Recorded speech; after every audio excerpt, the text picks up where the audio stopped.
I think there are opportunities for faculty from all disciplines to be here. There's such great opportunities there. You go there, so the goal is to get as many faculty and as many students engaged in this facility as possible.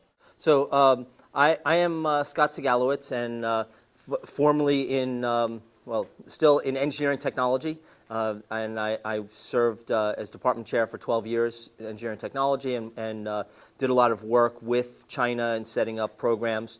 So when I stepped down from there, Phil recruited me to work for the China Institute. And Phil was one of the people that was very instrumental in getting UDCI up and running and actually doing design of the building and curriculum and getting things started. The University of China Institute started just a little over a year ago officially. August 8th of 2012 is when we opened.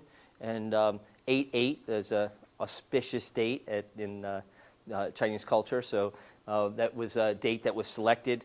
And a lot of folks from the university went over there for the grand opening. And since then, I started getting involved just before the grand opening.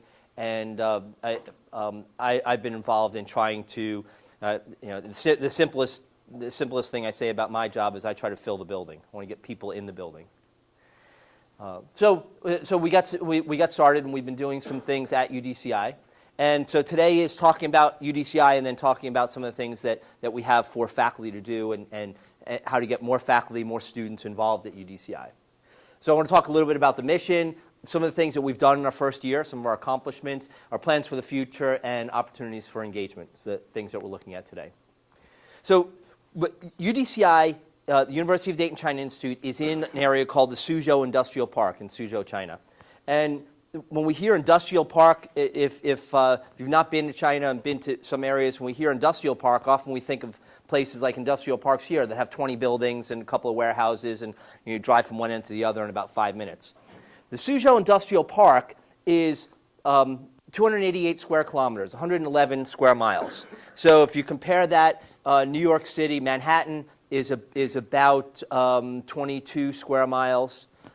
Dayton is about 50 square miles if you look at the whole city. So compare that, so it gives you some perspective of how big UDCI is, or how big the Suzhou Industrial Park is.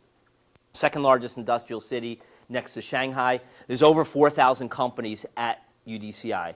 And of those 4,000, about 250 are U.S.-based companies, and those are the companies that we are tending to work with. That's who we're trying to partner with. Over a third of the world's Fortune 500 companies are there. And now, the Suzhou Industrial Park is just one industrial park in the area. There is also, in the area that we are in Suzhou, there's also the Suzhou New District, which has 1,000 or so companies in it. There's also the Kunshan District, which has 1,000 or a couple of thousand companies in it. So this whole area within an hour or two drive of where we are, there are thousands and thousands of companies there. So it's a very rich environment for us to be doing work at the industrial park.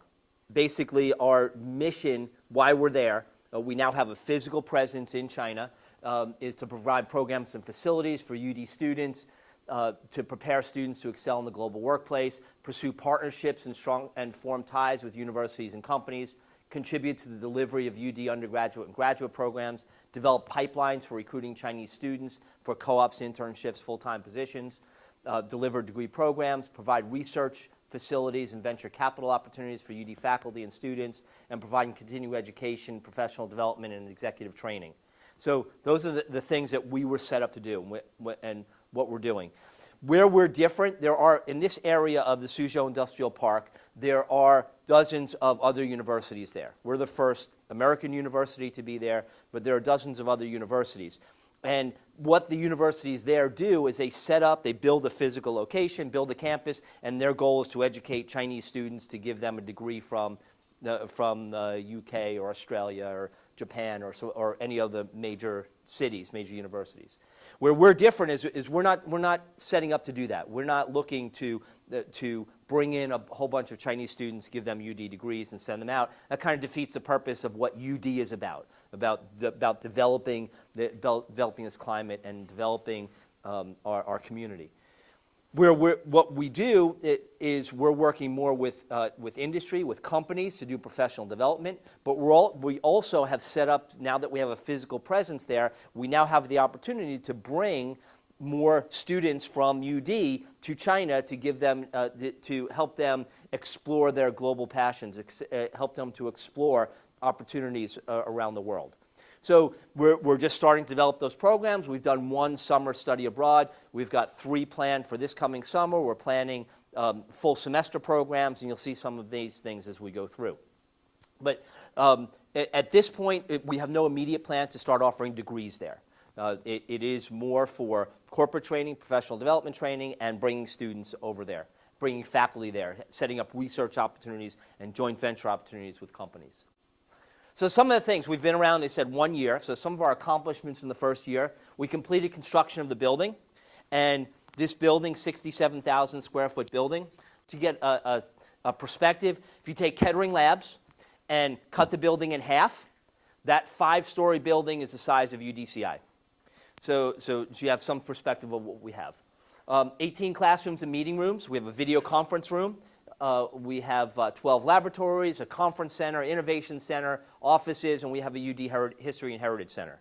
As we develop our courses and develop things, as we're working more with our companies, we developed a catalog of over 50 courses that we have set up for companies and for industry. We have 2 kinds of courses. We have company-specific courses, which are courses like Lily says we need a course in a specific topic, so that we may talk about some proprietary things there. Only Lily employees would be in there. And then we have some public courses that we just open up. So we have a course in energy-efficient manufacturing coming up in a few weeks, and we have a course in technical English coming up in a few weeks as well. So we'll have people from here going over to teach those classes. There are courses, and we have set up courses to start mostly in the automation, the manufacturing, and the engineering areas, because that's where our areas of expertise are. That's where the companies that we've started talking to have initially said that's where they need help. But we're starting to find that there are companies that want courses in the business area. We have companies have asked for courses in marketing. I know I talked to Mark about a course in supply chain management and something like that. We're looking at those kind of classes. We have classes in science. We have communications. We've done a statistics class for a company. We have classes in economics and finance. So quite a large range of classes, but we're looking for more things that we can develop for companies. We did our first study abroad last summer.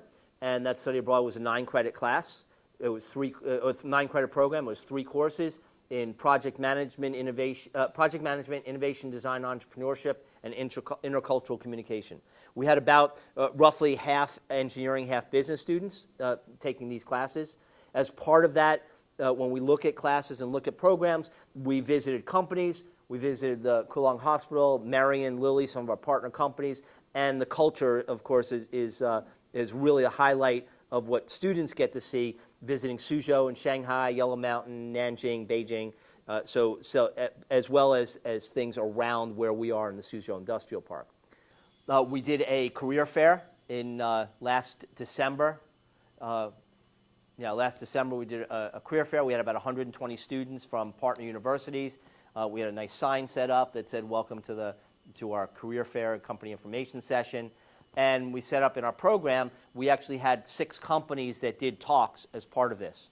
So we had using internships from Makino, Lily Suzhou talked about continuing professional development, G Aviation talked about types of interviews, J&J talked about what companies look for in a resume, Emerson talked about how to prepare for an interview, and Marion talked about how to continuing professional development. So these were sessions that we set up. A couple of companies came in. They talked for a few minutes in these areas, and then they also presented about their company. President Curran was there, so he did a welcome and opening, and he got to meet a lot of the students that were there as well. This was not a lot of impact for our current students. This was more to help out some of our partner companies. But again, everything you'll find out if you do any work in China, everything we do there is about building relationships. And so as we continue to, we have to do a lot of things to build the relationships to be doing business there. We can't just walk in and say, hey, we want to do this for you and we're ready to go. So we have a website, udayton.edu/China Institute, and we're continuing to work on that. It's still a U Dayton site. So some of the challenges we have there, like our video that's on here, can't be shown in China. It can't be seen in China because it's blocked, because it's a YouTube background. So some things as we develop and put things on, we have to be cognizant of that as we're using a site elsewhere. So some of our plans for the future: developing more courses. We've had discussion either with companies or with faculty on developing courses: corporate social responsibility, marketing, supply chain management, network security, cloud computing. Some courses that either we've heard from people over there or we have faculty that have said, hey, I want to develop a course for that because I think there'll be a market for it. Purchasing equipment. We have plans to purchase some equipment so we can do more development, rapid prototyping, board router, CNC machine, drill press. Developing more labs, a materials lab, electro-optics lab, industrial automation, robotics laboratory. So these are labs that we're developing with some of our partner companies as we find more companies that are looking to do research. And then we can send students over there, and faculty have opportunities to do research. We have summer programs, 3 summer programs that we're working on for this summer. The first program that Katie has been working on is the TESOL program, Teaching English to Speakers of Other Languages. And the TESOL program is a 6-credit program, and all these programs we're shooting for 20 students in each program. That's our goal. If we do that, we'll have 60 students at UDCI this summer, which will be pretty cool. That's about a little over 4-week program. And then we have two other programs that are combining China and Chaminade University. So students will study for 4 weeks in China and then a week and a half, about 10 days in Hawaii. And these are 9-credit programs. And these are for students in school business and students in School of Engineering. So we're working on these programs, trying to get the right mix of students, the right mix of courses. The program that we ran last summer was one program for 2 very diverse populations. We're branching out a little bit more. We think we can get enough students to fill each of these, so we don't have too much overlap, although we'll have a CAP or Gen Ed class that will work for both populations of engineering and business. And like I said, we think that adding the Hawaii component to it for not a lot of extra money will be an attractor for students. So that's what we're shooting for there. So we'll have about 20 students, about 3 faculty in each program that will teach for 4.5 weeks, do the same experiences, similar experience that we did last summer. And in fact, all 3 of these programs will be working together in cultural experiences. So we'll have the same trips to Shanghai, to Nanjing, to Beijing, Yellow Mountain, all of those. And with the economies of scale, with having enough people, we can do bigger programs and we can do more experiences, which will be pretty cool. So these are the programs that we're working on right now, and we'll have some of that at the Ed Abroad Fair tonight.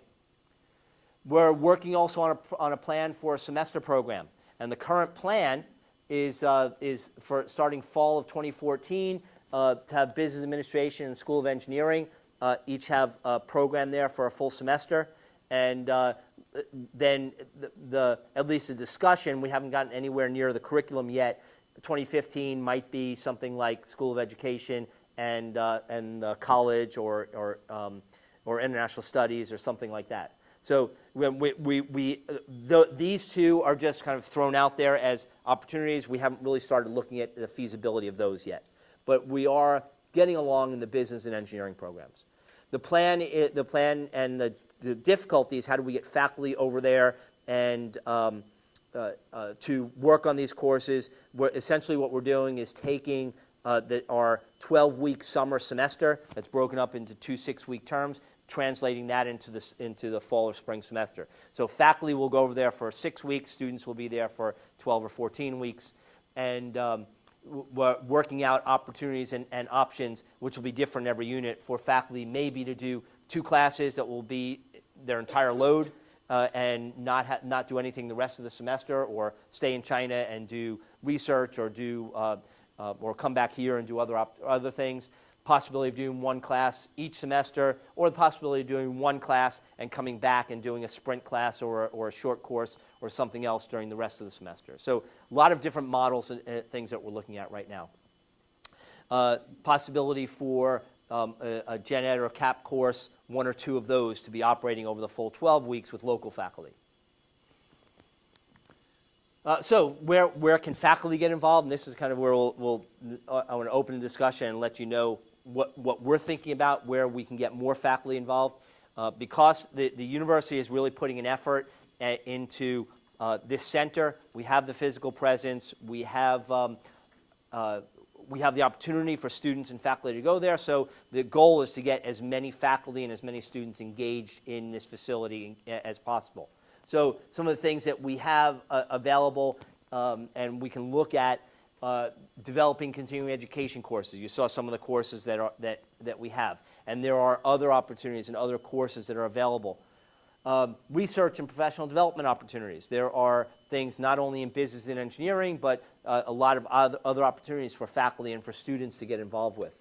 Student projects with companies. There are opportunities for those, whether they're technical, whether they're HR related. There may be some, as we look at, and as School of Education is there this summer, and we look at other opportunities. There may be opportunities for students to get involved in other programs as we go through there, and opportunities for student projects when we're there. Looking at summer programs, like 9-credit summer programs, or 3-credit intercession programs. Doing a 2-week program in January for students might be a nice opportunity. So we're looking at that. How do we get a 2-week class, get a little bit of the culture in, and get students back here in time for the spring semester. Develop and teach in the semester programs. So several opportunities that we have for faculty, but again, the goal is to get faculty and students involved. The overall goal, once the semester program is going, the provost has set a goal for us to have 50 students each semester at UDCI, 50 students studying for a full semester. So whether we can make that happen or not, that's what we're shooting for. 50 UD students studying in China each semester, right, at UDCI. Yep. So, once that program reaches steady state, now we've opened up essentially 50 beds on campus, so we can bring in more students. We've done that. We've opened up classroom space if we have students going every year or every semester. The high-speed rail in China has really grown up and matured very well. To get between Shanghai and Suzhou by car is about 2 hours. By train, it's a little over 20 minutes. So the rail system is really good. Between Shanghai and Beijing, it's about a 5-hour train ride, which is about the same as what you would take if you were flying and going through security and waiting. So that works out really well. And then if we're going, when we take students to, or if we're individuals and we're going to Shanghai, we just have somebody drive us. We could take a taxi to the train terminal, or somebody drives us there and then picks us up when we're ready to come back. And then Shanghai is very easy to get around. There are, I think, 13 subway lines, and they're all in Chinese and English. So very easy. You hit a button to say where you want to go. It tells you how much fare to put in. You get a card and you go. So I'm very comfortable going around the Shanghai system myself as well. So yeah, the transportation is very easy. And in the Suzhou Industrial Park with 2 million people, you can imagine, it's a city and there's all kinds of services there as well. So there's gyms and athletics and schools, and I mean anything any city would have is there. Culture, restaurants, everything there. So I try to tell people not to get hung up on the word industrial park, because it's not like what you imagine here. It really is a 2 million. A city with a population of 2 million people. All the signage and a lot of the business we work with all work in English, so the communicating is not bad. I've been there. I've been going to China since 2003, and I still know only 5 words. So I can say hello, goodbye, thank you, dumpling, beer. Those are my words. All the important words.